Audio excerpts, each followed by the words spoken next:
दो भक्तों के वृक्ष के पर्दे फाड़कर भगवान श्री कृष्ण के कानों में पड़ी। अचानक भगवान कन्हैया सार पासे फेंक दिए, उदास हो गए।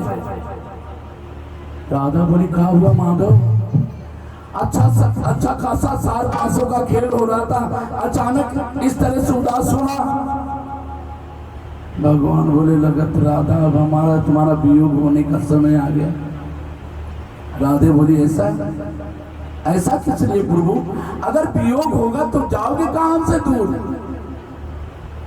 भगवान बोले, राधे मैंने भक्तों से वादा किया है, अब तो मृतलोक में जाकर के मथुरा की जेल में मुझे अवतार लेना होगा। उसके पश्चात भक्तों का दुख दर्द दूर करना होगा। राधे ने हाथ जोड़े, कहा प्रभु कि तेरी राधा खड़ी है डगरिया में, वो डगरिया में श्याम मथुरा को मत जाओ।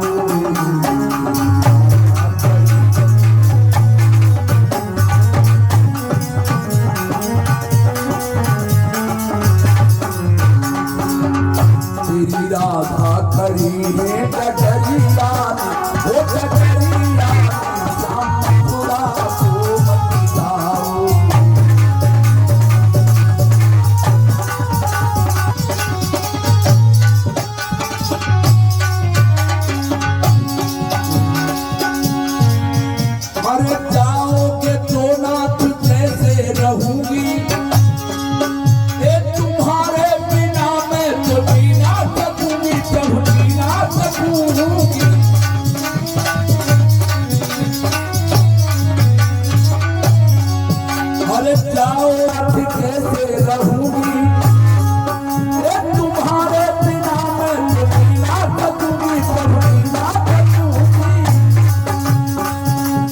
जादू भरी है बसुरिया, ओ मुरलिया श्याम मथुरा को मत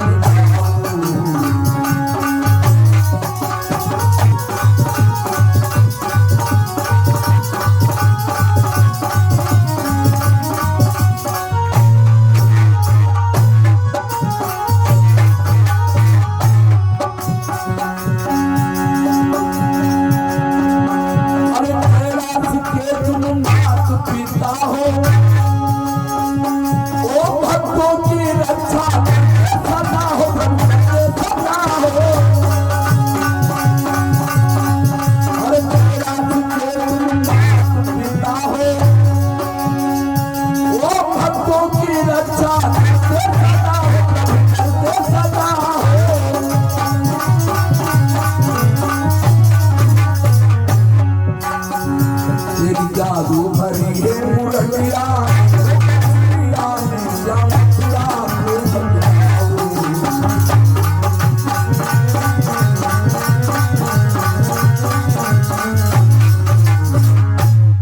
भगवान बोले, भाई भक्तों से वादा किए हैं, जाना तो पड़ेगा ना।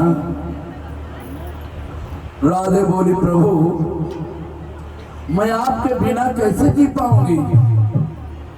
भगवान बोले, तुम और चलो। भाई कान्हा के बिना तुम्हें जीवन सूना सूना लगता है तो तुम भी चलो, तुम्हें पूर्ण संतोष होना चाहिए। अब उसी समय राधे ने कहा, प्रभु पूर्ण संतोष अगर चाहते हो तो साथ चलने के पश्चात भी पूर्ण संतोष नहीं होगा। भगवान बोले, फिर? राधे बोली, प्रभु पूर्ण संतोष तो मुझे तब होगा जहां पर यमुना नदी हो, गोवर्धन पहाड़ हो, मेरा बंसी वाला श्याम हो, तब मुझे पूर्ण संतोष होगा।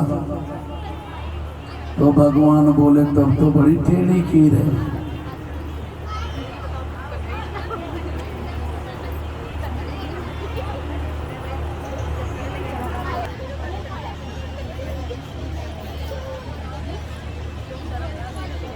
इसके बाद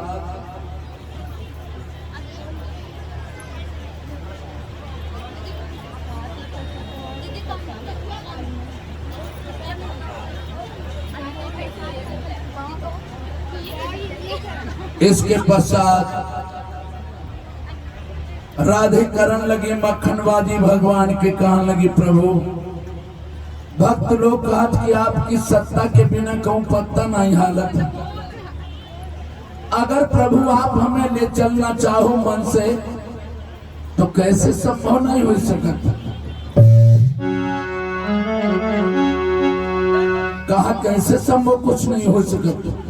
भगवान बोले चलो कोशिश करते हैं। तभी यमुना नदी को कालिंदी नदी की बिटिया बना करके भूतल पर भगवान ने उतारा। यमुना जी कालिंदी नदी की बिटिया, गोवर्धन पहाड़ को द्रोणागिरी पहाड़ का पुत्र बना करके भूतल पर उतारा और राधा जी को बरसाना में वृषभान के वहां उनके संसर्ग द्वारा भूतल पर भेजा। और याद रहे मथुरा नगरी में धीरे धीरे महाराज कंस का और अत्याचार बढ़ने लगा। इतना अत्याचार बढ़ गया कि उसने अपने स्वयं पिता के बेड़ी हथकड़ी डाल करके जेल में डाल दिया और स्वयं मथुरा नगरी का सम्राट बन बैठा। इतना ही नहीं, कंस की एक चचेरी बहन है जिसका नाम है देवकी, देवकी का उसने स्वयंवर रच दिया। वहीं पर सूरसेन के पुत्र वसुदेव आए हुए स्वयंवर में। कंसराज ने बहन देवकी को सलाह दिया कि देवकी ये तो अपने पुराने नातेदार हैं वसुदेव जी, अगर मेरी तो यही सलाह है कि क्यों ना तुम इनको ही अपना पति मान लो। एक बहन को मिलन जाएंगे, सभी बहनों से मुलाकात हो जाएगी। देवकी ने भैया कंस का आदेश मानकर कंस के कहने के अनुसार वसुदेव के गले में वरमाला डाली। प्रेम के साथ में पाणी ग्रहण संस्कार हुआ, भावरे पड़ी। कंसराज स्वयं अपनी बहन को भेजने के लिए चल पड़ा। के रथ में देवकी जा रही थी, अरे पीछे से एक रिसाला है और रथ के पीछे मोह कंस राज वसुदेव कुंवर का